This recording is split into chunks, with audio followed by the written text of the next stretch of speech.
শুরুতে জানিয়ে দেব হিজবুল্লাহ ইসরায়েলের পাল্টা হামলায় জাতিসংঘের সতর্ক বার্তা।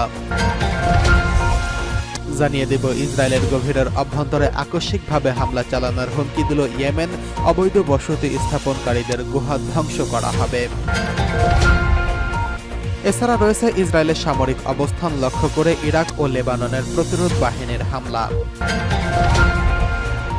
জানিয়ে দেব লেবাননের ৩০০ স্থাপনায় ইসরায়েলের হামলা, নিহত শতাধিক। সর্বশেষ জানিয়ে দেব ইরানের সর্বোচ্চ নেতার উপদেষ্টা হলেন সাবেক ভারপ্রাপ্ত প্রেসিডেন্ট মোহাম্মদ মোকবার। এতক্ষণ শুনছিলেন গুরুত্বপূর্ণ সংবাদ শিরোনাম, এখন জানিয়ে দিব বিস্তারিত। হিজবুল্লাহ ইসরায়েলের পাল্টা হামলায় জাতিসংঘের সতর্ক বার্তা। পেজার ও ওয়াকিটকি বিস্ফোরণে হামলার প্রতিশোধে ইসরায়েলের উত্তরাঞ্চলে রকেট হামলা চালিয়েছে লেবাননের সশস্ত্র গোষ্ঠী হিজবুল্লাহ। এই অবস্থায় আতঙ্ক ছড়িয়ে পড়েছে স্থানীয়দের মধ্যে। অঞ্চলটি কয়েক লাখ মানুষ নিরাপদে আশ্রয় চেয়েছে সামরিক বাহিনীর কাছে। শুধু তাই নয়, হিজবুল্লাহ ও ইসরায়েল একের পর এক পাল্টা হুমকিতে উত্তেজনা বাড়ছে গোটা মধ্যপ্রাচ্যে। পরিস্থিতি ভয়াবহতা আঁচ করতে পেরে সতর্ক বার্তা দিয়েছে জাতিসংঘ। রোববার ক্রমবর্ধমান সহিংসতা থেকে মধ্যপ্রাচ্যে আসন্ন বিপর্যয় সম্পর্কে সতর্ক করছেন জাতিসংঘের কর্মকর্তা জেনিন হেনিস। কেননা হিজবুল্লাহর রকেট উত্তর ইসরায়েলের প্রধান শহর হাইফার প্রান্তে কিরিয়াত বিয়ালিকে পৌঁছায়, যা একটি বিল্ডিংয়ে আগুনে পুড়িয়ে দেয়। এই পরিস্থিতিতে আতঙ্কিত এলাকার বাসিন্দা শ্যারন বলেন, এমন পরিস্থিতি সুখকর নয়, এটা যুদ্ধ।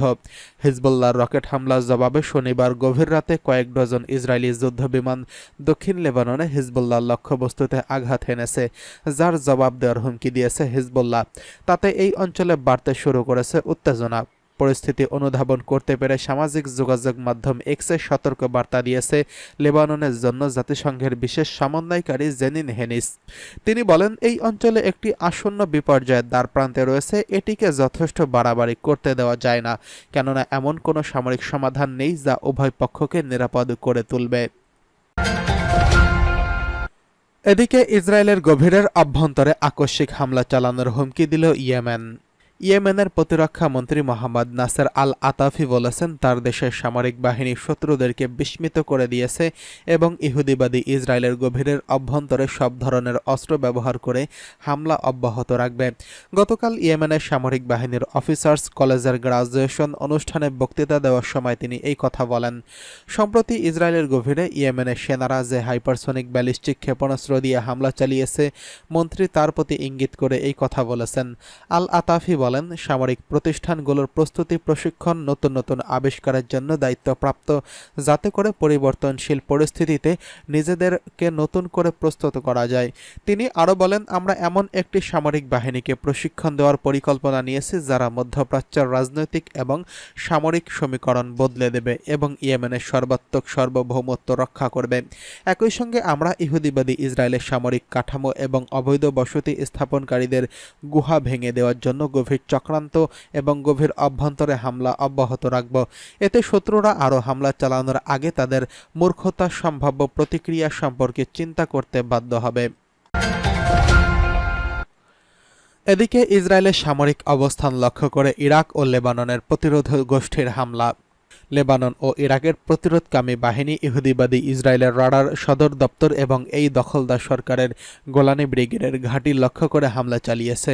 আল জাজিরা জানিয়েছে, লেবাননের বিরুদ্ধে সোমবার এক বিবৃতি প্রকাশ করে বলেছেন, গাজা উপত্যকায় ইহুদিবাদী ইসরায়েলের বর্বরোচিত আগ্রাসনের শিকার ফিলিস্তিনি জাতিকে সমর্থন করার লক্ষ্যে প্রতিরোধ যোদ্ধারা একটি ক্ষেপণাস্ত্র দিয়ে অধিকৃত ফিলিস্তিনের উত্তরে দখলদার সেনাবাহিনীর আল বাগদাদি ঘাঁটি লক্ষ্য করে হামলা চালিয়েছে। লেবাননে হিজবুল্লাহ জোর দিয়ে বলেছেন, এই ঘাটের দিকে ছোড়া রকেটগুলো লক্ষ্যবস্তুতে নিখুঁতভাবে আঘাত করতে সক্ষম হয়েছে।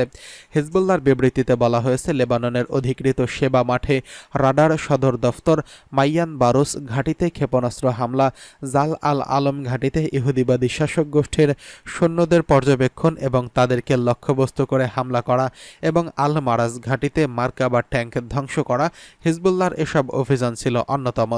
অন্যদিকে ইরাকের ইসলামী ইসলামী প্রতিরোধ ফ্রন্ট ঘোষণা করছে যে তারা আজ সকালে ড্রোনের সাহায্যে অধিকৃত অঞ্চলে গোলানি ব্রিগেড ঘাঁটি লক্ষ্য করে হামলা চালিয়েছে। হিব্রু সূত্রগুলি স্বীকার করছে যে অধিকৃত বিশান অঞ্চলে অনুপ্রবেশ করার পরে দখলদার শাসক গোষ্ঠীর সেনাবাহিনীর প্রতিরক্ষা ব্যবস্থা এবং ড্রোনটিকে লক্ষ্যবস্তু করেছিল, কিন্তু তারা এটিকে গুলি করতে ব্যর্থ হয়।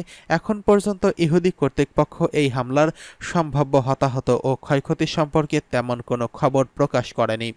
গত 7 অক্টোবর গাজা উপত্যকায় ইহুদিবাদী শাসক গোষ্ঠীর হামলা শুরু হওয়ার সঙ্গে সঙ্গে লেবানন, ইরাক ও ইয়েমেনের প্রতিরোধ বাহিনী গাজার জনগণের উপর চাপ কমানোর জন্য ফিলিস্তিনি জনগণের ভূখণ্ডের ভেতরে ইহুদিবাদী শাসক গোষ্ঠীর লক্ষ্যবস্তুর বিরুদ্ধে প্রায় প্রতিদিন কামানের গোলা এবং ভারী অস্ত্র দিয়ে অভিযান চালিয়ে আসছে।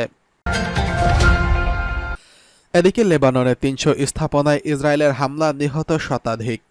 লেবাননে হিজবুল্লাহ 300 স্থাপনাকে টার্গেট করে বিমান হামলা চালিয়েছে ইসরায়েলের সামরিক বাহিনী। এই হামলায় দেশটিতে শতাধিক নিহত এবং আরও 4 শতাধিক মানুষ আহত হয়েছেন। সোমবার ইসরায়েলি হামলায় লেবাননে হতাহতের এই ঘটনা ঘটেছে বলে দেশটির স্বাস্থ্য মন্ত্রণালয় জানিয়েছেন। ব্রিটিশ বার্তা সংস্থা রয়টার্সের প্রতিবেদনে বলা হয়েছে, লেবাননের দক্ষিণাঞ্চলে ইসরায়েলি প্রতিরক্ষা বাহিনী বিমান হামলায় শতাধিক নিহত এবং 400 জনের বেশি আহত হয়েছেন। হতাহতদের মধ্যে নারী ও শিশু এবং মেডিকেল কর্মীও রয়েছেন। এক বিবৃতিতে লেবাননের সরকারি জরুরি স্বাস্থ্যসেবা কেন্দ্র বলছে, ইসরায়েলি বাহিনীর হামলায় নারী ও শিশু, প্যারামেডিক্স সহ 4 শতাধিক মানুষ আহত হয়েছেন। লেবাননের দক্ষিণাঞ্চলে ইসরায়েলি বিমান থেকে শত শত স্থাপনায় হামলা চালানো হয়েছে বলে জানিয়েছে বিবিসির এক প্রতিনিধি। লেবাননের সঙ্গে ইসরায়েলের চলমান উত্তেজনায় এখন পর্যন্ত সোমবারের হামলায় সবচেয়ে তীব্র বলে অভিহিত করেছেন তিনি। ইসরায়েলের প্রতিরক্ষা বাহিনী সোমবার সকালের পরেই লেবাননের দক্ষিণে হিজবুল্লাহ 3 শতাধিক স্থাপনায় হামলা চালানোর দাবি করছে। ইসরায়েলের প্রতিরক্ষা মন্ত্রী ইয়েভ গ্যালান্ট বলেছেন, লেবাননে হামলা আরও তীব্র করা হচ্ছে। হাজার হাজার বাস্তুচ্যুত ইসরায়েলিকে উত্তরে ফেরানোর জন্য আমাদের লক্ষ্য অর্জিত না হওয়া পর্যন্ত এই হামলা চলবে। গত সপ্তাহে লেবাননের সশস্ত্র রাজনৈতিক গোষ্ঠী হিজবুল্লাহ সদস্যদের ব্যবহার করা হাজার হাজার পেজার ও ওয়াকিটকিতে বিস্ফোরণ ঘটে। বিস্ফোরণের এই ঘটনায় লেবাননের 40 জনেরও বেশি মানুষের প্রাণহানি ঘটেছে, যাদের মধ্যে হিজবুল্লাহর অন্তত 16 সদস্য রয়েছেন। এই বিস্ফোরণের জন্য ইসরায়েলকে ব্যাপকভাবে দায়ী করছে হিজবুল্লাহ। সশস্ত্র গোষ্ঠীটির যোগাযোগের যন্ত্রে বিস্ফোরণের ঘটনার পর থেকে মধ্যপ্রাচ্য জুড়ে উত্তেজনা ব্যাপক বৃদ্ধি পেয়েছে। এরই মাঝেই সোমবার লেবাননের দক্ষিণাঞ্চলীয় একাধিক শহরে একযোগে বিমান হামলা চালিয়েছে ইসরায়েলি বাহিনী। ইরানের সর্বোচ্চ নেতার উপদেষ্টা হলেন সাবেক ভারপ্রাপ্ত প্রেসিডেন্ট মোহাম্মদ মোকবার। ইসলামী প্রজাতন্ত্র ইরানের সাবেক ভারপ্রাপ্ত প্রেসিডেন্ট মোহাম্মদ মোকবারকে সর্বোচ্চ নেতার উপদেষ্টা এবং সহকারী হিসেবে নিয়োগ দেওয়া হয়েছে। আজ সর্বোচ্চ নেতার স্বাক্ষর সম্বলিত এই সংক্রান্ত নিয়োগপত্র প্রকাশ করা হয়েছে। ওই নিয়োগপত্রে তিনি লিখেছেন, ব্যবস্থাপনা এবং অর্থনৈতিক ক্ষেত্র, বিশেষ করে শহীদ রাইসির সরকারের প্রতি আপনার প্রতিশ্রুতিশীল এবং প্রভাবশালী সেবা ও নানা প্রকল্প বাস্তবায়নে অধ্যবসায়ী এবং কর্মঠ তরুণ ও মেধাবীদের কাজে লাগানো সঠিক সুনিশ্চিত নীতির পরিপ্রেক্ষিতে আপনাদের উপদেষ্টা ও সহকারী হিসেবে নিয়োগ দিচ্ছি। আশা করা যায় উল্লেখিত নীতির আলোকে যৌক্তিক পরিকল্পনা প্রণয়ন করে যোগ্য তরুণদের শনাক্ত এবং তাদের সঙ্গে যোগাযোগের মাধ্যমে আমাদেরকে কাজে লাগিয়ে সরকারের বিভিন্ন প্রতিষ্ঠান এবং অন্যদেরকে সহযোগিতা করবেন। সর্বশক্তিমান আল্লাহর কাছে আপনার সাফল্য কামনা করছি।